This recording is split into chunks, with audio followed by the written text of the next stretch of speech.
Földvár. Barcasági körútunk visszavezetett az Oldhoz, a Székelyföldnek ezen ragyogó határvonalához. Itt van Hidvéggel szemben a Barcaság északi határvonalán oly szépen fekvő végfaluja, Földvár, Marienburg, mely a Kriszbai fennsík a Homorod és Rákospataka közt lenyúló Lankás-hegy hátának keskenyre szoruló végpontján igen festőileg fekszik. Ezen a tér színvonala fölé vagy 100 lábnyira emelkedő hegyfokot egyfelől, délről, az Oldba siető Homoród, más oldalról, északról, az erdővidék felé felkanyarodó Old folyja körül. Ezen meredeken kiemelkedő, oldalán festői szakadásokkal ékített félszigetnek fennlapján fekszik Földvár. Keleti végénél egy önálló dombot koronázó ódon várnak festői romjaival. Szebb, festői pontot alig lehet képzelni ennél, s ki erdővidékről jöve azt először pillantja meg, a legkellemesebben fog meglepetni ezen előtte váratlanul kibontatkozó gyönyörű kép által, mely méltó előtere a nagyszerű barcaságnak, mely csalogatja, édesgeti magához az útast, mintha a természet azért helyezte volna oda egy szép hegyfokot, az ember azért épített volna rája várost és várat, hogy az a gyönyörűen szép barcának legyen érdemleges előcsarnoka. Vannak, kik állítják, hogy ott, hol most Földvár fekszik, az avaroknak volt egy földerődje, honnan a helység neve is származna. De ez oly föltevés, amit se történeti, se okmányi bizonyítékokkal, de még csak rommaradványokkal sem tudunk támogatni, s így a történeti kort előző bizonytalanság homályából kibontakozva, a német lovagok korszakára térünk át, hol már valamivel biztosabb talajon folytathatjuk vizsgálódásunkat. Földvár régi oklevelekben Kastrummájri és Mergenburg név alatt jön elő. Úgy látszik, hogy a német lovagok főtanyája volt, várát is azok építették, az Olton való hajózásuk oltalmára, s úgy látszik, hogy ezen védasszonyukról nevezett vár nem csak végvára volt a lovagok Olt által határolt birtokának, hanem legtekintélyesebb helységük, kormányzati központjuk, fegyvertáruk és kereskedelmi rakhelyük is volt. Eleinte az, mint a helység magyar nevéből következtetni lehet, csak föltöltésekkel és sáncokkal lehetett megerősítve, mert mint tudjuk, kezdetben a lovagoknak kővárakat építeni tiltva volt, s csak később midőn Kruceburg építése után 1222-ben engedélyt nyertek kővárak építésére, vették fallal körül Mária várát is. Ezen fővár azonban nem a falu keleti végén most is meglevő erőd volt, hanem az említett hegyfoknak azon helyét foglalta el, hol most a templom, papilak, s több magányos házai és terjedelmes kertjei vannak. E vár a hegyfok alakját követve szabálytalan háromszög volt, melynek átmetszeti legnagyobb hossza 380 lépés, és alapszélessége a nyugati oldalon 350 lépés volt. Ezen nyugati oldal a falu fekhelyéül szolgáló hegyhátról könnyen megközelíthető lévén, egy mély, széles átmetszés által volt megerődítve, ezen átmetszésen belül egy folyosós kapu van, melyet Pilippi Porta Latina név alatt említ, s melyet ő még a lovagok korából fennmaradottnak hisz. De vélemény téves, mert az annál jóval későbbi épület. E kapun belül van az igen érdekes templom, melyhez vissza fogunk térni. A másik két oldalon a hegyhát függőlegesen hanyatlik le, s itt sánc nem is volt, hanem csak magasan elhelyezett lőrésekkel és kiszökellő zuzművekkel ellátott falak, melyek itt-ott még egész épségben fennállanak, másút lebontattak. Azonban, hogy e falak a lovagok korából származnának, azt alig merném állítani, főként azért, mert a lőrések közé felváltólagosan alkalmazott zuzművek csak a későbbi, s nevezetesen a 15. századi várépítészetnél kezdettek divatba jönni. Azelőtt, ha voltak is, nevezetesen a kapuk felett egyes nagyobb makikálisoknak nevezett zuzművek, azok a várfalakon rendszeres lőrések közzé illesztett alkalmazásban, mint az a földvári várfalaknál van, nem jöttek elő. Különben is egy tekintet a várfalak szerkezetére azonnal meggyőzheti a szakértőt, hogy itt nem a 18., hanem a 15. század végén épült védművekkel van dolga. A vár nyugati oldalán állott, mint Pilippi véli, a lovagok védasszonyának szentelt kápolna, melyet a mostani evangelikus templom szentélyében hiszem feltalálni. De ezen véleményt megcáfolja maga a templom építészete, mely egészen a kifejlett gotízlés műve, márpedig ha a lovagok korában épült volna, akkor annak a román ízlés nyomait kellene viselnie. A szentély sem teszen itt kivételt, mert azt határozottan merem állítani, hogy az teljesen egykorú a templom hajójával. Ezt polygonzáródásos az ezen lévő csúcsíves ablakok legbiztosabban mutatják. De ha nem a lovagok műve is a templom, azért figyelmet érdemlő műemlék, s annak rövid ismertetése, azt hiszem, nem lesz egészen érdektelen. Egy 3 hajós gotegyház az, a 8 szög 4 oldalával záródó szentéllyel, mely 25 lépés hosszú és 14 lépés széles. Feltűnő itten azon sajátságos berendezés, hogy a szentélyt az éppen így magasságú és szélességű 32 lépés hosszú középhajótól nem választja el a szokásos diadalív, hanem az mintegy folytatását képezi a hajónak, s a szentély kezdetét csak a mellékhajók záródásáról, s boltozatának berendezéséről lehet meghatározni. Amennyiben a szentély boltozata más támrendszerrel bír, s boltholdjai keskenyebbek és összébb nyomottabbak a hajó boltholdjainál. Ezen boltozat szerkezete igen szép, hatalmas gerinci és hevederei, az épszöghöz illesztett 7 henger és körte tagozatával vannak ékesítve és oszlopszerűleg lenyulós alul csúcsban végződő gyámkövekre nehézkednek. Ezen gyámköveknek dombor csúcsorodás közé foglalt fejezein igen szép kivitelű féldombor művek ékeskednek. Legszebb ezek közül a szentélyzáródásnál levő 2 gyámkő ékítménye, mely az egyiknél a sárkányon diadalmaskodó Szent Györgyet, s másik osztályában egy szép díszfedelke alatt imádkozó királynő alakját mutatja. A másik gyámkő dombor műve 8 könyvet és mondatszalagokat tartó férfi alakcsoportját mutatja. Az ezt követő gyámkőpár egyikén 2 griff, másikán 2 szerzetes. A harmadik pár egyikén mérmű, másikán csatakép. A negyedik és 5. páron igen szép növényfonadék és állatok gyelképes csoportja képezi a díszletezést. A szentélyen 5 magas keskeny ablak van, melyek csúcsívben záródnak, de amelyeknek díszművezete kitördeltetett. Az itt lévő sekresztjeajtó a késő gotkor átszelt lóhereívével alakult, horony elválasztotta 2 henger tagozattal. A hajó boltozatát kifejlett támrendszer tartja, mindenik oldalon 5 és így összesen 10 tám emelkedik fel, melyek 5 hengertag egyberagasztásából alakulvák, s melyekkel minden fejezet vagy válkőtábla közbeillesztése nélkül folynak egybe a boltozat gerinci és hevederjei. Minden 2 tám között félkörívben záródó válív, arkaden, nyílik a mellékhajókba, s minden illi válív fölött a középhajónak mellékhajó fölé emelkedő felső felén egy-egy zömök köríves ablak van, melyeknek henger és horonytagozata ívköre korinthizáló fejezettelékes oszlopkákra van nyugasztva. Ezen ablakok most be vannak falazva, s föléjük későbbi idomítást mutató körablakok nyittattak. A csak 5 lépés széles és a középhajóval egyen hosszúságú mellékhajóknak úgy boltozata, mint ablakai átalakultak, valamint átalakult az egyháznak minden kapuja is. Egybefoglalva a fentebbieket, kitűnik az, hogy Földvár temploma a gottkor első korszakában, legföljebb az átmeneti korszak végszakában épülhetett, amennyiben a középhajó válívei és a befalazott köríves ablakok a román reminiscenciáknak behatását mutatják, míg a szentély minden izében a gottkorból való.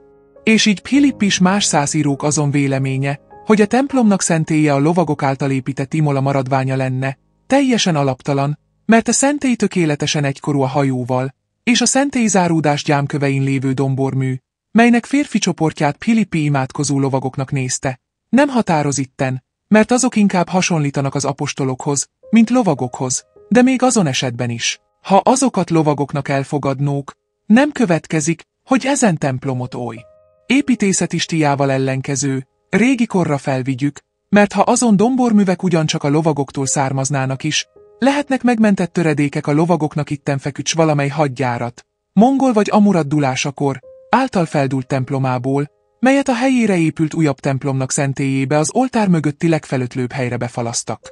Ezt hiszem én valóságnak, mert azon említett domborművek kirívólag mutatják azt, hogy eredetileg nem voltak gyámkőépítmények s így minőségben csak későbbi idomítással alkalmaztattak.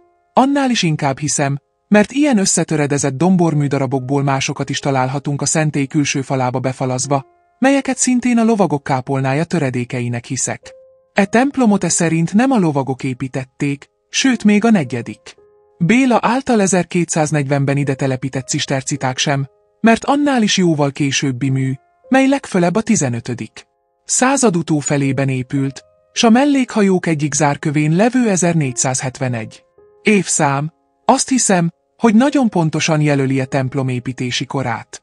Ezen zárkő, Gewölbschlussstein, most az északi mellékhajón levő, újabban nyitott ajtó fölé van befalazva, mert a mellékhajók boltozata nagyon megromladozván, helyébe egyenes fölepet, plafond, csináltak. A gondos lelkész, kinek nagy hálával tartozunk, zárkövet megmenté, s ide a falba berakatta. Hogy a középhajó és szentély boltívezete is meg nem semmisült, azt szintén a mostani igen művelt lelkületű lelkész Giesel úr kegyeletének köszönhetjük, mert ezen boltívezet is nagyon hasadozott lévén, a hívek mindenképpen le akarták bontani, s csak nagy küzdelem s rábeszéléssel sikerült az említém lelkésznek arra bírni, hogy azt kiújítva meghagyják. Az említett zárkő 18 hüvelyk átmérőjű, közepén félhold és 7 csillag van. A köriratból Marienburg 1000 évet olvasott ki, helyesebben fejté meg a dicsőült Kurz Antal, amint következik. Anno Domini millesimo, quadringentesimo, septuagesimo primo, mert a mille után levő 4 betű kétségtelenül 4C, tehát 400, az ezek utáni a quadringentesimo végbetűje, az utolsó 5 jegy pedig LXX is végre az O a primo végbetűje. A középen levő félhold és 7 csillag jelentését Kurz sem fejti fel, s magam is arra nézve határozott véleményt felállítani nem tudok. Díszművészeti szeszély vagy jelképes, szimbolikus, idomok-e azok? Bajosan lehet meghatározni. Hold és csillag, tudjuk, hogy Székely címer, de hát az mit keressen itt? A 7 csillag jelenthette a 7 erdélyi vármegyét, jelenthette a 7 erdélyi várat, vagy a szászok 7 kerített városát, vagy valamely más a címertan által föl nem fejtett jelképes, emblematikus, vonatkozása is lehet, mit én eldönteni nem merek. A templom külsője ékítménytelen, 3-szor tört csupasz oldaltámjai a tetőpárkányzat alatt rézsut metszettek, csak a szentély záródásának ablakai bírnak díszművezettel. Ha eredetileg volt is tetőpárkányzata, az most a sokszoros újítások után egészen eltűnt. Nyugatra néző homlokzata hasonlóan csupasz. Ennek közepéhez van ragasztva az izmos, magas torony, úgy látszik későbbi odatoldás, mert az a most teljesen elfalazott főportale elébe van építve, s azt annyira elfödi, hogy annak egykori idomát sem lehet kivenni. Tornyában egy igen érdekes régi harang van, legnagyobb minden eddig általam látott régi harangok közt, amennyiben annak függélyes magassága 110 cm, alsó karimájának átmérője 122 cm. Felső karimáján ezen igen érdekes körirat olvasható. A turbin is, ugyan hátul van a köriratban, de úgy a vers értelme, mint a képpaiskák jelölése szerint az a második versszak kezdetéhez tartozik. Sokan e harangot is a lovagoktól hátra maradottnak tartják, de hogy ez téves föltevés, azt maga a körirat cáfolja meg, melyen ugyan semmi évszám nincsen, de minuskel betűinek alakja határozottan jelöli, hogy az a 15. század végén öntett, s így a templommal egykorú. Földvár temploma jó darabig a barcasági káptalan székesegyháza is volt, míg a káptalan székehelye Brassóba nem tétetett át. Amint kitetszik Demeter esztergami érseknek 1379-ben kiadott rendeletéből, amelyben Miklós Mária vári plebánus és brassai dekánnak rendeli, hogy a káptalan üléseit ezután a brassai parociális egyházban is nem másutt tartsa. A templom közelében kétségtelenül a lovagok rendháza és kórházának kellett lenni, mert mint tudjuk, ezen lovagrendnél a pogányok elleni harc mellett a betegek ápolása is kötelességei közé tartozott. S azért ők mindenütt, még poroszhoni későbbi telepeiknél is kórházakat alapítottak. Föltehető tehát, hogy itt földvári főtelephelyüken is ilyennek alapítását el nem mulaszták, bár az ma nyomtalanul eltűnt. De ideje megtekintenünk Földvárnak most is meglehetős épp állapotban lévő erődjét. A földvári Fellegvár.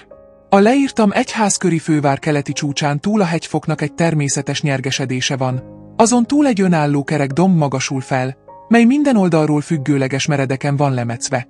Ezen a természettől várt alapjául idomított dombtetőt koronázza a várrom. Ugye, látszik, hogy ez egy elkülönített előerődje vagy citadellája volt a fővárnak, mely azzal egy a hegynyakon elvonuló, s most is alapfalairól felismerhető fedett folyosó által volt egybeköttetésben, mely folyosó a fővár keleti kapujától a váracs déli oldalán lévő védtornyos kapuhoz vezetett. Ezen váracs tojásdad alakú, itt-ott csekély megtöréssel, hosszával délkelet és északnyugatnak fordulva. Alakját a domb fennlapjának Ili idoma határozta meg. 2, kelet és nyugati, végén a várfal színvonalából kiszökellő, 10 lépés oldalhosszal bíró, 4 szögvédtoronya emelkedik. Erős tömör 4 emeletes tornyok, melyeknek börtönül vagy hadkészlettárul használt alsó osztálya boltozva van. E 2 védtornyon kívül volt egy kisebb kiszökellő, most részben összeomladozott torony az északi oldalon, mely látszólag belül nyitva volt, és ezzel szemben a déli oldalon a mindeniknél testesebb kaputorony, melyet egy szintén védtoronnyal erősített előudvar előz meg. A könnyebben megmászható déli oldalon a várfalak kettősek voltak, sőt a fedett folyosónak külső falával 3-asak. Ezek között vezetett fel az út a kapuhoz, s az ellenségnek ezen szoros felülről uralgott folyosón át a kapuhoz jutni nem könnyű feladat volt. A külső falaknak most csak alapja látszik, De a belső várfal a vár egész kerületén még most is vagy ötöl magasságban fennáll. Annak teteje nem rovátkos, hanem cseréppel van fedve. E falak tetőormán kiszökellő zuzművek, asszommoír, vannak, s minden két ilizuzmű között egy egyszerű lőrés, mely a 15. század várépítészeténél divatozott mód lévén, ismét arra mutatna, hogy a citadellát sem a lovagok építették, hanem az később emeltetett, föltehetőleg akkor, midőn Földvár 1427-ben Zsigmond királytól vásárjogot nyervén, várossá emeltetett. Belül a lőrések magasságában vívó folyosók vonultak el, az azokat tartott gerendáknak helyei most is látszanak a falakban, melyek mindenütt tépek, kivéve az északi oldal egy kis darabját és a kaputoronynak felső részét. Az északi fal belső részén egy helyt 1657 évszám olvasható, mie várnak későbbi kiigazítását jelölheti csak. A 106 lépés hosszús legnagyobb szélességénél 30 lépés széles várudvar közepetáján feküdt a várkápolna. Homlokzata és szentélyének egy része még áll, s összeomlott altemplomának, kriptája, bejárata is látszik. A kápolnától nyugatra a vár kővel kirakott kutyának van mély ürege, és erre figyelmeztetni a látogatót azért tartom szükségesnek, mert az csak részben levénbe deszkázva is földelve. A magas dudva is csalán közt nem ötlik fel, s a kutató könnyen beleeshetnék, mitől magam is csak esetlegesen menekültem meg. A várfalakat itt-ott oldaltámok támogatják. A bástyák alapjánál a 15. század erődítvényi elve szerint alól kihajló alapfalrakat jön elő. A leírtak állapotában van Földvár vára, elhagyatva, nem gondozva küzd az idő romboló hatalmával, s Földvár lakói méltán megrovást érdemelnek, hogy a múltnak ezen tisztes emlékét, az atyáiknak annyiszor biztos menhelyet nyújtott, s a vidék szépítésére, érdekesítésére oly nagy mérvben befolyó romot oly vétkes közönnyel összeomlani hagyják. Most még kevés költséggel ki lehetne a régi mintájára építeni a váranak leomlott részét, s annak fennmaradását még sok századra biztosítani, így elhagyatva. Az gyorsan siet enyészete felé, mert midőn az idő vasfogatért nyerve megkezdhet egy ősöromot, azt gyorsan halomra dönti. A barcasági szászok büszkék, és méltán büszkék a német lovagokra, kik ha nem is elődeik közvetlenül, de előfutóik voltak, kik a szászok ide településének útait egyengették, s első gyarmataiknak szép, természetáldotta földre való települését eszközölték. Emlékük bizonnyal annyi kegyeletet és tiszteletet érdemelne, hogy hátra maradt kevés műemlékeiket, itt létüknek ezen tisztes kőbetűit megvédjék a végenyészettől. De nemhogy védnék, hanem önkezükkel rombolják, mert vár már ma sincsen a fennjeleztem állapotban, mert 1870-ben egy katonai laktanyát kellett építeni, a Földvári Kupaktanács elhatározta, hogy azt a citadella lebontandó falaiból építsék, és ezen vandal határozatukat derék lelkészük ellenzése dacára végre is hajtották. Így a csak pár évvel ezelőtt még teljes épségben állott kaputornyot és a vár déli falának egy részét lerombolták. És ne jajduljon fel a régi műemlékek iránt kegyelettel viseltető szemlélő, midőn egy magát műveltnek tartó népili vandalizmusát látja, s kiméletet érdemele az ili barbareljárás. Attól kellett vén tartanunk, hogy a megkezdett rombolás egy gyönyörű romot ma holnap eltünteti. Ami magát Földvárt illeti, az egyike a barcaság legrégibb helységeinek, föltehetőleg már a lovagok korában települt Máriavára védelme alá német gyarmat. 1240-ben 4. Béla Földvárt, mely még ekkor is Castrum Sanctae Mariae néven szerepel, más barcasági falukkal együtt a cisztercita szerzett patronatussága alá helyezi. Brassó fölemelkedéseig Földvár volt a Barca legjelentékenyebb helysége, mely pallos joggal bír, s törvényhatósága alá tartoztak Höltövény, Veresmart és Magyaros. 1345-ben tatárok dúlják fel.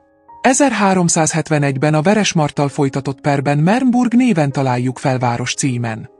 1379-ben Demeter esztergami érseknek a földvári lelkész és Decán Miklóshoz írt levelében Castrum-Mári néven fordul elő. Földvár mint város már a legrégibb időkben bírt heti vásárokkal, melyeket a vele elsőség felett versenyző Brassó mindenképpen elnyomni törekedett. Legalább ez tűnik ki Zsigmond királynak 1417. Március 21-én Konstanzból kiadott rendeletéből, melyben Brassó városbírálya is esküdteinek írja, hogy a földváriak elleni féltékenykedés és haragból a brassai kereskedőknek és polgároknak megtiltották, hogy Földvár mezővárosnak hetenként pénteken tartatni szokott heti vásárain megjelenjenek. Ez okon rendeljük, hogy félretéve minden kicsinyes irítséget és haragot, Brassó polgárait mindenféle portékáikkal és cikkeikkel a földvári heti vásárokra szabadon menni engedjék. Hogy a rendelet pontosan megtartassék, a fölött ügyelni Nádasi Salamon székely ispánt, vagy ha ő másút lenne elfoglalva, Csák Miklós erdélyi vajdát rendeli. És ugyancsak Zsigmond ez év május 26-án Budáról az erdélyi káptalannak meghagyja, hogy fennebbi rendeletét közölje Brassó városával. A káptalan kiküldöttje János kanonok július 2-án jelenti, hogy a király rendeletét Brassó előjáróival közölte, mire azt felelték, hogy ők Földvár heti vásárait eddig sem gátolták, s az odamenetelben ezután sem fognak senkit akadályozni. De Zsigmond nem csak heti vásárait biztosítá Földvárnak, hanem 1427-ben Földvár városának, oppidum, országos sokadalmakra ad engedélyt. Ez év folytán Zsigmond király maga személyesen is több ízben fordult meg Földváron. Sőt 1427. évben országgyűlést is tart Földváron, melyen a hadinép zsarolását eltiltván, azok élelmezéséről, mint szintén a sóárulás módja iránt is intézkedik, ugyanezen országgyűlésen rendezi Földvár város és a tartozandóságát képező höltövény közti viszonyt, elrendelvén, hogy a höltövényiek korábbi szerződésük értelmében járandóságukat Földvárnak szolgáltassák be. 1439-ben Albert király egyik Brassó előnyére kiadott rendeletében Civitas Feuldvárnak címezi. 1485. október. Báthori István Földváron táboroz. Innen adja ki azon rendeletét, hogy Székely, Maros, vásárhely önállóságát mindenki tiszteletben tartsa. Timon mondja, hogy 1500-ban Földvár sóvámszedési jogot nyer, azonban Timon atya itt tévedett, mert Földváron a legrégibb időktől fogva sóvámszedési jogot gyakoroltak Törcsvár parancsnokai, amely akkor, midőn Ulászló 1500-ban Törcsvárát Brassónak elzálogosította, a várral együtt Brassó élvezetébe ment át. Az erdélyi vajda ugyan a maga számára lefoglalta volt azt, de Ulászló 1500. Március. 3-án Bozini és Szentgyörgyi Péter gróf és erdélyi vajdának megrendelte, hogy a Földváron régi időktől szedni szokott sóvámot, mint Törcsvár járandóságát Brassónak engedje át. Földvár nem csak történetileg, hanem hadászatilag is igen nevezetes pontját képezi a barcaságnak. Alább elő fogom számlálni azon nevezetes döntőcsatákat, amelyek Földvár közelében vívattak. Itt azonban azt előzőleg Földvár belszerkezetének s önkormányzatának adom rövid ismertetését, amit legjobban úgy tüntetek elő, ha Földvár domestika konstitúciójának kivonatozott rövidletét ideiktatom, amint következik. Első Földvár 6 szomszédságra oszlik fel. Mindenik szomszédságban esküdtek és atyamesterek vannak, s mindenikre kötelezők az 1751. Január 2 ki, az akkori előjáróság által egybeírt következő régi szokásokon alapuló szabályzatok. Első minden 3 hétben a kürtők megvizsgálandók, hogy tűzbiztos állapotban tartassanak. Második a sütőkemencék alja tűzmentesen készüljön. Harmadik tisztátalanságot senki az utcákra ne dobjon. Negyedik a közmunkákra kirendeltek kiálljanak. Ötödik temetésre a negyedlakói az esküdtek felszólítására megjelenni tartoznak. A községben 2 hadnagy, hauptmann, van. Ezeknek a községben és a határon teendői. Első vigyáznak a dohányzókra. Második az engedetleneket elzárják, a katonaóoncokra s gyanús személyekre felügyelnek. Harmadik a határon levő szántók és kaszálók felett őrködnek. Második Földvár városában 15 mesterből álló virágzó takács céh van, mely céh törvényeit 1619. április 24-én nyerte. Ezen céhnek van főnöke, céhmestere és 2 szemlésze. Minden összejövetel és évi számadásnál a községi bíró, kinek főfelügyeleti joga van, jelen lehet. C-törvényei szerint a tanoncfölvételkor 4 forintot fizet, a mester minden tanoncfelvételkor 2 forintot. A mester, ha a remeket nem autentikálja, 4 forintig büntettetik. Mesterfiú fölvételekor 3 forintot, idegen 6 forintot fizet. Harmadik város lakóinak főfoglalkozása a földmívelés. Negyedik a község élén 50 kommunitási tag van, kiknek vezetője a szószóló. Ezek ügyelnek a 2 hadnaggyal a határra. Ha kár történik, megbecsülik és megfizettetik. Továbbá a kommunitás választja a bírót, szószólót és a hannokat, az vizsgálja a számadásokat, az ügyel fel az erdőkre. Ötödik ezen kívül van egy igazgatóbíró, egy han és 6 esküdt. Ezek kötelessége.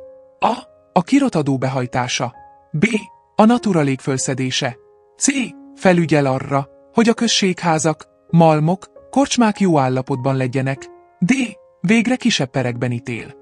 A han kötelessége az előfogatok rendelése, út- és hidigazítás és más községet érdeklő közmunkák vezetése.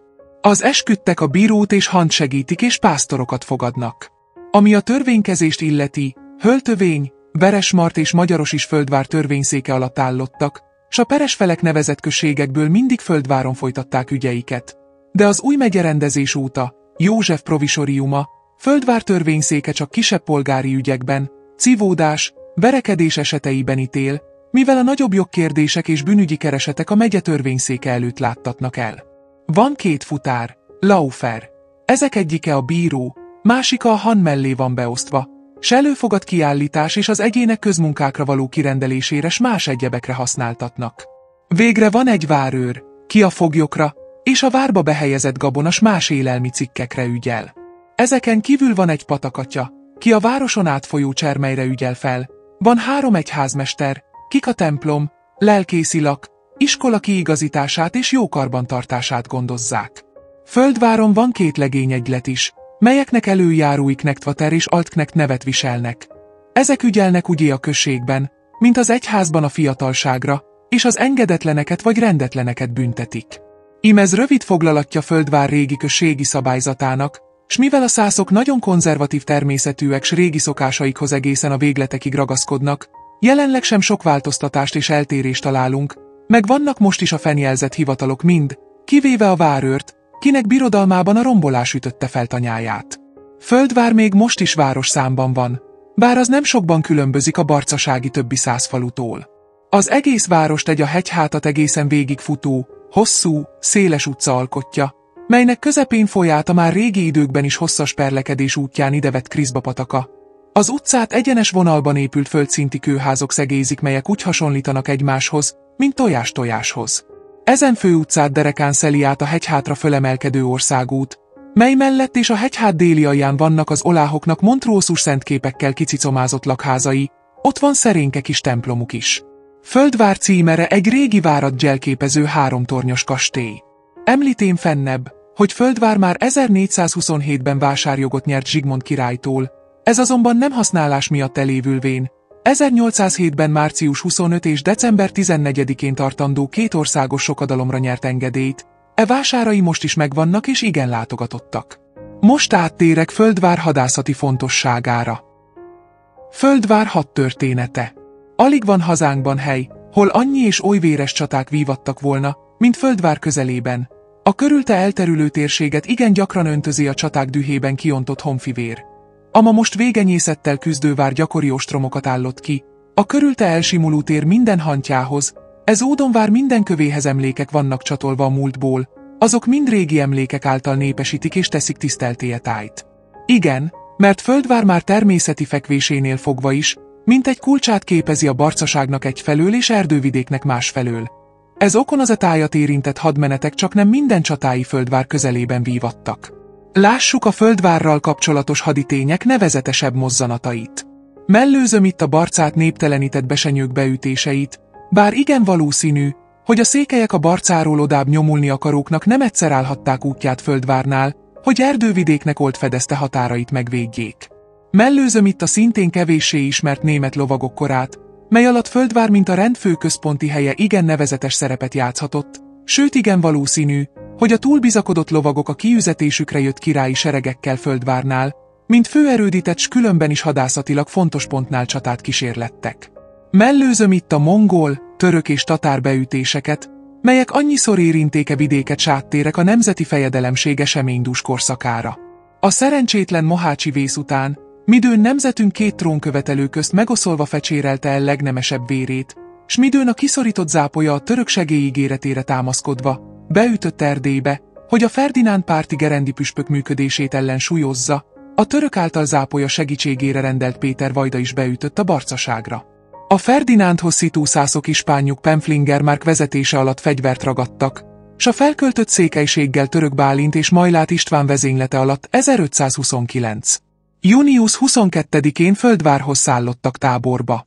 Péter vajda is hamar megérkezett, a 2 tábor összetűzött, a csata kétesen folyt, de csak hamar átcsaptak az ápolyával rokonszenvező székelyek Péter vajdához, sóiszonyú düvel rontottak a Ferdinánd pártiakra, sóiszonyúan sújtották, főleg a haza elleneivel cimboráló szászokat, hogy Ferdinánd egész serege odavesz, ha Török Bálint annak megmenthető részét a csatából kivonva gyorsan Szeben felé nem menekül.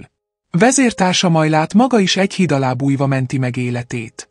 És ugyanezen év október havában, ugyanezen Péter vajda Báthori István, Zápolya erdélyi vajdája segítségére bejön a Barcára, s a még mindig Zápolya ellen lázongó szászokat Földvárnál ismét szétveri, Prázsmárt feldújja, Brassó Fellegvárát, mely ekkor csak fából volt, november 1-én beveszi, de Brassót még ekkor sem tudja meghajtani. S az csak a következő évben, október 28-án 3 héti ostrom után adta föl magát Péter vajdának, s tette le a hűségesküt Zápolyának. 1599-ben Mihály vajda égette fel Földvárt. 1603-ban, midőn a Székely Mózes iránt barátságot színlelő Rádúj vajda Rácz Györgyöt sereggel küldébe, az Földvárhoz szállt táborba, Székely Mózesnek Imecs és Makó által vezénylett kémszemlész hadcsapatjait Július 4. Megvertes Rosnyóig űzte. Ott azonban a vezérek túlbizakodottsága miatt a második összeütközésnél csatát vesztettek. 1604-ben Basta Rém uralma alatt, midőn ezen szörny a kirabolt ország kincseivel Bécsbe visszatért, 300 vallon maradt a Bárcán, kik azt iszonyatosan dúlták. A földváriak várukba vonulva 7000 forintért váltatták meg magukat a kiperzseléstől. 1612-ben Báthori Gábor meghódítván a Barcát, míg ő Fehérvárt országgyűlést tart, a portáról visszatért Géci András mint ellenfejedelem lép fel, Víz Mihály brassai bíró kancellárjaként működik, s Rác, lengyel, török és olá zsoldosokat véve fel, támadó harcot kezdének. A meglepett fekete halom bevétele után szeptember 25-én Földvárt ostromolják, de Asztallia Farkas, 3 szék főkapitánya, oly hősileg oltalmazza, hogy bevenni nem tudják. Október 8-án Rádúj vajdától segédsereget kapván, újból kiszállnak, s Földvár mellett tábort ütve, az Ilyefalvi és Uzoni templomkastélyt és Bodolát beveszik, és október 11-én Földvárt is kézre kerítik, s már sikeresen elbizakodva Szeli krónikája szerint Bölön erős templomkastélyát ostromolják, sőt Fehérvár alá menetelüket is célba vették, midőn Török István a mezei hadakkal, Allia a székelyekkel közeledvén Földvárhoz visszavonultak, s a Homoród mellett ütöttek tábort. A magyar sereg október 16-án éjjel Hidvégnél átgázolván az Olton, mert a hidat felszedték volt, hajnalban rácsap Víz seregére, az oláhok és zsoldosok csak hamar szétfutottak, mire a magukra hagyatott, szintén futásnak eredett szászok közt iszonyú mészárlást vittek végbe. Hiába tarták kegyelmetesdve a deákok bibliájukat fejük fölé, a székelység, melynek falvait annyiszor dúlták fel, könnyörtelenül ölte őket. Úgy, hogy nagy részük elesett vagy elfogatott, maga Víz is a tiszta víznél, Barca. Utóléretvén, levágatott. Lemetszett fejét Tunyogi Gergely Báthorinak küldötte Szebenbe, ki karóba húzva, kitétette, míg nem egy polgárvihar alkalmával ellopván, Brassóba vitte és eltemette. 1653-ban, midőn első Rákóczi György a hitszegő Lupúj vajda ellen harcra készült, több ideig táborozott Földváron. Földvári táborából inskribálja a hadmenetre adott 7000 forintért Hermann Mihály brassói bíró és Ötvös Mihály brassai eskütnek Szúnyogszeget. Innen indult el ez év őszén azon hadmenetre, mely Szucsavát roppant kincseivel és Lupúj családjával kezébe adta. 1690-ben Tököli az ernyesti győzelem után Földvárra jött, honnan az országot csatlakozásra és fegyverre szólítá fel. Itt fogadta a székely és szászszékek hódolatát, s az itten töltött nehány nap okozta bukását, mert az alatt a szétvert német seregek újból összeszedték magukat, s Tökölit visszavonulásra kényteleníték, mely alkalommal a német seregeket parancsoló Badeni herceg Földváron táborozott. A nemes lelkű Tököli ügyét, mely a hazaügye is volt, elbukva látván, fogjait szabadon bocsájtva, vonul ki a hazából, s hontalanul bolyongva halt el idegen földön, és végre 1848-ban, midőn Erdély elestével a kis háromszék elkezdé magasztos önvédelmi harcát, az ellenük nyomuló hitte 4000 rendes katonaságból álló hadcsapatát, november 29-én Hidvég mellett vertek szét az addig csatát nem próbált háromszékiek, s Földvárt bevették. És ismét csata folyt Földvárnál 1848. december 24-én. Csata, melyet az igazságot botrányosan elferdítő osztrák bulletinek nagy győzelemként kürtöltek ki, hogy tehát az igazság földerítve, hogy a csatának egészen ismeretlen részletei a történelem számára megmentve legyenek, s végre, hogy fogalmat adjak arról, hogy háromszék mi csekély erővel s mi gyarló fölszereléssel vívta csodás harcait. Megbízható szemtanú egykorú följegyzései alapján röviden leírom a második hidvégi és azzal kapcsolatos miklósvári csatát.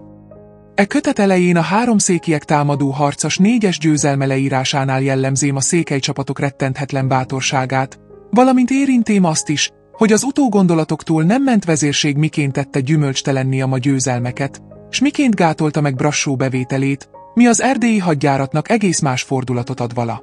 A vezérség ezen tétovázó szellemének kell feltudnunk, hogy akkor, amidőn a szaladásra kész Gedeon, Schurter tábornok által vezénylett 4000 rendes katonaság és egy üteg ágyúval erősödvén, támadó harcra kelt. A székely vezérség Hidvégnek, mely a hadműveletnek mintegy kulcsa volt, s melynek elvesztése a harc sikeres folytatását lehetetlenné teheté biztosításáról egyáltalában nem gondoskodott. S midőn december 24-én az egész osztrák erő kombinatív támadást intézett Hidvég és Miklósvár ellen. Mindkét ponton botrányosan kevés véderő volt elhelyezve. Ami kevés volt, azt is elvonták, mert Gál Sándor Szentgyörgyről 2 ágyúval Miklósvárhoz küldetvén, fedezetül a hidvégi csapatvezér Horváth Ignáctól fél század lovasságot kért, de elvitte magával az egész századot, tehát a Hidvégen volt összes lovasságot, minek következtében az osztrákok támadása percében a Hidvég és Földvár közti hidat fedező hídfőnél nem volt több száz gyalogszékelynél. Azok közül is csak 20 volt lőfegyverrel ellátva.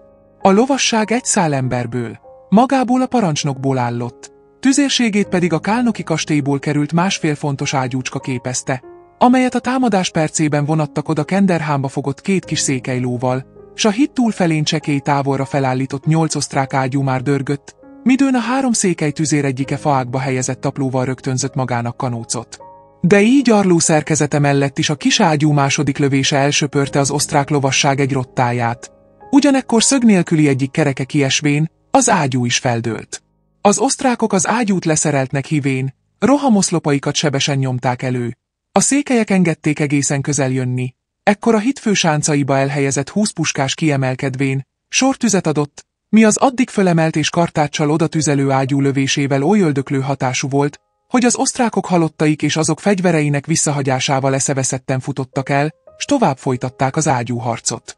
De a hidat végig seprő ágyú és kartácsgolyók nem gátolhatták a lándzsás székelyeket abban, hogy a hidon átkuszva, az elesett ellenség lőfegyvereit és lőkészletét összeszedjék, miáltal vagy 25 lőfegyveres, tehát harcképessel szaporíták a hídfő védőinek számát. Osztrák részről az ágyúzás fokozott erővel folyt. A kis székely ágyú is hatalmasan tüzelt, mégpedig a fedetlen helyzetben levő osztrákokra nagyon öldöklő hatással, míg az ő lövéseik a sáncok melvédei által fedett székelyeknek nem ártottak, s csak is egy székelynek sodorták el fejét, ki társai figyelmeztetése dacára kíváncsiságból kiállott a melvédre. Azonban a székely ágyú hamar elhallgatott, mert a szerkocsit sietségben a faluban hagyván, nem volt mivel tölteni. Elhallgatása az osztrákok egy második rohamát idézte elő. Ekkor még közelebb várták a székelyek, s a már most 45-re szaporodott puskás sortüze az osztrákok visszarohanását, a lándzsások legnagyobb részének lőfegyverhez jutását eredményezte. Ami mértékben szaporodott a fegyverek száma, oly mértékben emelkedett a székelyek önbizalma és lelkesedése. E nép fegyver nélkül ment csatába, azon eltökéléssel, hogy ott az ellenségtől majd fog szerezni. S ki azt élte sokszoros veszélyeztetésével foganatosíthatá, boldognak érezte magát azon nemes indokból, hogy így hazáját hatható szabban védheti. A hősiesség, az elszántsági érzetétől láthatott nép legyőzhetlen. Az volt a hídvégi hídfőnél levő maroknyi nép is, mely bámulatos hideg vérrel vetette vissza az osztrákok folyton ismétlődő rohamát, mindaddig, míg a nagyszámú osztrák lovasság botfalvánál az olton átgázolván, hátulról fenyegette a székelyek hadállását. Ha horvát huszárjai ott vannak, azok bizonyosan visszatudták volna üzni, de így nem lévén mit a hátulról támadóknak elébe állítani, nehogy a visszavonulás elvágassék, kénytelenek voltak a hídvégi hídfőt feladva, Miklósvár felé húzódni. Itt szembe találták Gál Sándort, ki az ágyúzást hallva, visszafordult. A székelységnek nagy kedve volt Hídvég és a hídfő visszafoglalására, de mert Miklósvárról segéd szorgalmazó futár érkezett, a székely határt ott közvetlen fenyegető veszély elhárításáért a vármegyéhez tartozó Hídvéget fel kellett áldozni. Oda robogtak tehát, hol a csata az olton levő Miklósvári hídnál elszántan folyt. Vagy 25 lőfegyveres és 200-nyi lándzsás székely tartóztatta fel a híd helyreállítására előnyomuló osztrákokat. Midőn a hídvégi segítség megérkezett, s a 3 székely ágyú elkezdi az osztrákokra tüzelését, oly lelkesedés támadt a székelyeknél, hogy az alig befagyott olton 1000 életveszéllyel átszálva, Egész közelből kezdettek öldöklő tüzelést az osztrákokra, kik a hídgerendákat eldobva, futásnak eredtek, s hogy magukat a székelyek golyói és az átözönlő kartács ellen fedezhessék, egy mélyválus útba húzódtak. Ez azonban nem menedék, hanem veszélyes kelepcévé vált, mert a székelyek anélkül, hogy valaki vezénylette vagy utasította volna, tisztán természetes stratégiai hajlamuknál fogva, nem hátulról üzték, hanem az út mellett az ellenséggel párhuzamosan haladva, a mély úton összezsúfoltságuk miatt magukat védni sem tudókból igen sokat lelőttek és leszúrtak, mert itt már a hosszú nyelű lándzsák igen veszélyes fegyverré váltak. A mély út hullákkal telt meg, s a csata addig dühöngött, míg a megtizedelt osztrákok az est beálltával az erdőt elérhették. Ezen a mérkőző erők aránytalanságát tekintve, fényesnek mondható győzelmet csak maga az alig 300 főnyi gyalogság vívta, mert a székely lovasság és tüzérség, a híd föllevén szedve, az Olton át nem hatolhatott, s így csak a túlpartról bámulhatta a gyalogság csodával határos vitézségét, mi még bámulatosabb színben tűnik fel, ha tudjuk, hogy a maroknyi nép egy egész zászlóaj rendes katonasággal állott szemben, melyet kiképzett tisztek vezényeltek, míg a székelyek közt egyetlen tiszt sem volt. Hanem vezénylette a francia háborúban is részt vett idős Berde Mózes, háromszék akkori kormánybiztossának öreg atyja, ki akkor, midőn fia 100 000 ember kormányzatát vezette, öreg koradacára harctérre sietett, hogy védje a hazát, s nemes példája által a fiatal nemzedéket hősökké nevelje. A miklósvári harccal egybefüggött a rákosi támadás is, melyet röviden említenem kell, mert abból leginkább megítélhetjük, hogy minő szellem lelkesítette a székelységet, s minő, emberi erőt és képességet túlhaladó merészség hatotta át annak minden egyes harcosát. Felső Rákoson 7 huszár volt előőrsön, vezetőjük a 16 éves Benedek volt. Az osztrák hadsereg 1848-49 stratégiája a megkerülés és a veszélyes visszavonulás tudományán felül nem emelkedett, s miként a hídvégi csatában is a lovasságnak Botfalvánál való átkelése és hátulról való támadása képezte a nagy hadászati kombinációt, ugye a miklósvári csatánál is ennek kopiája nem hiányozhatott. Alsó-Rákos felől jövő egy század savoyai dragonyosnak kell ezt végrehajtani, ezek váratlanul ütvén rá Felső-Rákosra. Benedek csak harmad magával kaphatott lóra, s húzódott a megye és a Székelyföld közhatárt képező Kormoslángos hídjához. Itt azonban megállott, s egyiket futárként küldötte Miklósvárra, azon üzenettel, hogy ellenséges lovasság támadván, küldjenek erősítést, ők addig a Kormoslángos hídnál fogják feltartani. A gondolat, hogy két ember 120 lovas feltartóztatására egész önbizalommal áll meg a hazahatárán a rábízott pont oltalmára, önmagában nagyszerű, de fönségessé lesz azáltal, hogy azt tényleg is beváltani kész volt a két fiatal hős, mert a midőn a század lovasság előtört, a két hős hatásos lövéssel fogadta, s azután összetűzve velük, az ellenből többeket levágva addig viaskodtak, míg kardjuk eltört, lovuk lelövetett. Benedek még ekkor sem adta meg magát, hanem pisztolyát előrántva. Még egyet lelőtt, mikor letiporták, s a lovak patkói által szaggattatták szét azt, kihez, míg kard volt kezében, közelíteni nem tudtak, s ki egymaga győzedelmeskedett 120 fölött. Az újkore Horatius Koklese, kinek hogy emlékoszlopát a Kormoslángosi hídnál nem találjuk, nemzeti szégyen elesett, de futárának értesítésére a Miklósvárnál levő Kossuth huszárok odarobogtak, s azok, kik egyel szemben vitézkedni tudtak, nem sokára a nyúl szerepét ölték fel. Nem volt tehát ez a székelység csatavesztése, hanem inkább csodás hősiességgel kivívott győzelme.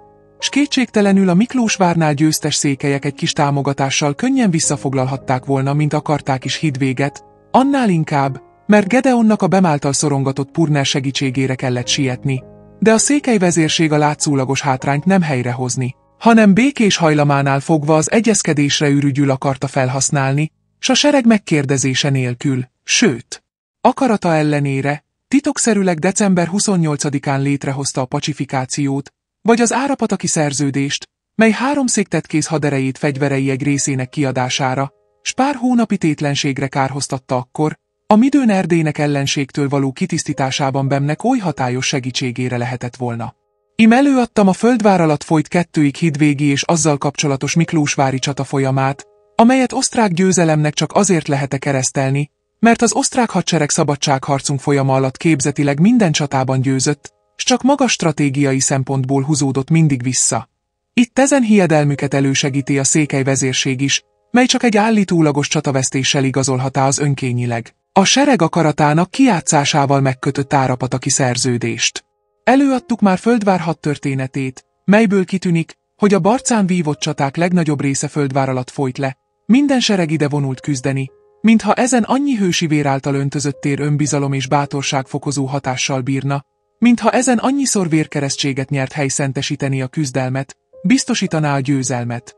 Mert tagadhatlan az, hogy vannak helyek, melyek fokozzák a lelkesedést, melyek éppen a hozzájuk kötött emlékek hatása által az emberi kebelben a bátorság érzetét költik fel, s lehetne a Rákos teréhez, a Keresztes mezőhöz, a Szent Imrei térhez, Szolnokhoz, Isaszeghez, Kápolnához, a Kökösi hídhoz és Földvárhoz közelítenünk anélkül, hogy dicső emlékek szívemelő hatásának varázsa ne hatná át lelkünket.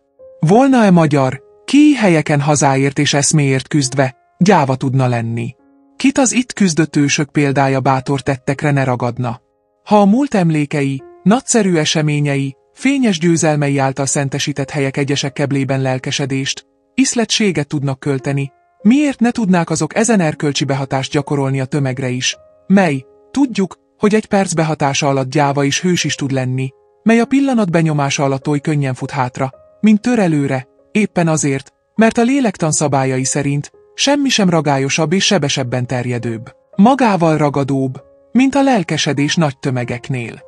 Ki gyűléstermekben megfordult, ki csatákban részt vett, az ezen állítás igazságáról meggyőződhetett. Egy tűzlelkű szónok vagy egy hős, hadcsapata bizalmát, szeretetét bíró hadvezér, egyaránt magával ragadja embereit, s keble lelkesültségét, szívbátorságát átönti a tömegbe, mikor még a hideg keblű is lelkesül, a gyáva is hőssé lesz. Ha előszámlálám itt a Földvár környékén vívott csatákat, tettem azt azért, hogy okadatoljam az ihlettséget és tiszteletet, mellyel énemúlt emlékei szentesítette térhez közelítek.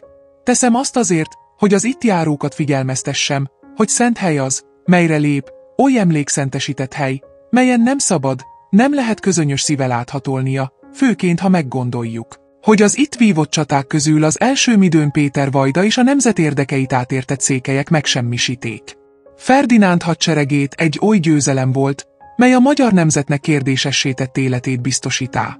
Mert ki történelmünket higgadtan vizsgálja, tanulmányozza, az át fogja látni, hogy Zápolya fölemelkedése is az erdélyi fejedelemség megalapítása volt azon palladium, mely szívéletében megtámadott nemzetiségünket, mi több, nemzeti szabadságunkat, önállásunkat biztosító alkotmányunkat megvédte. Azon sziklaszál, melyen a honunkat elborítással fenyegető germanizmus hullámai megtörtek. Erdély, e bérces kis haza volt az üldözőbe vett magyar nemzet biztos menhelye, bevehetetlen fellegvára, mely századokon át küzdött a nemzeti érdekek mellett. Ez volt a védhely, honnan mint archimedeszi pontról visszafoglalók mindazt, mit balsors, fondorkodás, rossz akaracs nemzeti létünknek rendszeres aláásási törekvése által veszíténk. Mert gondoljuk át, hogy mi lenne most hazánk, mi lenne a politikai és vallási szabadság, ha Erdély trónján nem ült volna egy Zápolya, egy Báthori István, egy Bethlen Gábor, egy első Rákóczi György, egy Bocskai, egy Tököli Rákóczi Ferenc, kik az elborítással fenyegető germanizmus és az azzal kezet-fogott zsarnokság és jezsuitizmus ellen oly kitartóan és következetesen küzdének. Avagy azon békekötések, szerződések, nemzetközi egyezségek, s nemzeti önállásunkat, vallási szabadságunkat biztosító törvényeket nem Erdély trónján ülő fejedelmeink csikarták-e ki, s ha a kasztaldok, karaffák, baszták, kollonicsok hazánk életerét, el nem metszék, azt a bércöveztek is Erdélynek s a trónján ült nagy fejedelmeknek köszönheti nemzetünk, mert jellemzőleg mondja Kővári, hogy Erdély volt az üldözött nemzetiség menhelye, s fenntartá Árpád szívére nemes tüzét, melyből míg egyetlen csepp, egy szikra fenn lesz a magyar hazában, ez egy csepp tüzéből új magyar nemzetet lehet teremteni. Hogy e szent szikra fennmaradhatott, melyből a mohácsi vész és következményei által lesújtott magyar nemzet újjáteremtődött, arra a székely nemzet tapintatosságának, sas pillanatának, s hősiességének köszönhető földvári győzelem nem kis befolyással volt. Azért magyar, ha Földvár terére lépsz, le a mindennapiság saruival, mert annak földjéből a nemzet lételének fája nőtt ki, melyet századokon át öntöztek fiai legnemesebb vérükkel, s mely oly terebélyessé lett, hogy a sokat hányatott nemzet megnyugodhatik annak jótékony árnyában. Hisz az idő már érleli a szabadságnak azon gyümölcseit, melyeket ha mi nem is, de unokáink bizonnyal ízlelni fognak. A falutól 300 méterre délre, az Olt jobb partján római klastrum, burg és polgári település nyomaira bukkantak. Földvár fogarasföldi román település. Már a 13. század elején említik Földor néven. Nevét valószínűleg a római kori várromokról kapta. 1477-ig a kerci kolostor fennhatósága alá tartozott. A 16. században Báthori Boldizsár tulajdonát képezte. 1850-ben 693 lakosa volt, mindannyian románok. 1900-ban 547 lakosából 538 román, 9 német. 2011-ben 260 lakosából 251 román, 3 cigány, 6 nem nyilatkozott. 2021-ben 229 lakosa van. Nem él itt magyar. A trianoni békeszerződésig Fogaras vármegye Alsó-Árpási járásához tartozott. Orbán Balázs. A Székelyföld leírása című műve alapján.